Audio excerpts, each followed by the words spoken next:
Over the past few years, we have seen a trend where the majority of the government's fiscal proposals are released before the actual budget in the form of policy statements. Now this year too, we see that the major tax reforms for the upcoming fiscal year was released in December. It was pursuant to a third review of the extended fund facility for Sri Lanka. This is mainly due to the fact that the IMF has already given a framework which the government cannot deviate drastically from.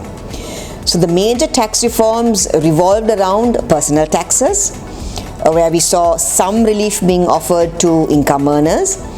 Then there was also a withdrawal of income tax exemption attributable to service exports and a proposed taxation of 15% for these exports moving forward. Now, what we hope to see in this upcoming budget is a little more clarity around the exact parameters of the proposals that were mentioned in December.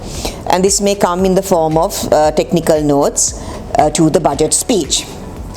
For instance, whilst the taxpayers were given an assurance that the SVAT scheme will continue for a short while at least, there may be an indication in this budget of the time frame at which the SVAT scheme might be withdrawn.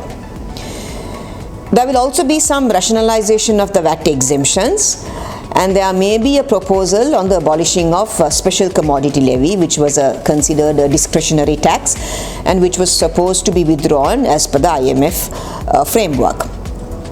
We can also expect a change to import duty structure, especially on motor vehicles, with the ban on importation being lifted. So there is no doubt that will be a certain amount of dependency on import duties as the government needs to meet its targeted revenue. There is also a possibility that either stamp duty will be introduced on listed or unlisted shares, or the transaction levy on transactions of listed shares may be increased. So these are some of the proposals that we may get to see in the upcoming budget.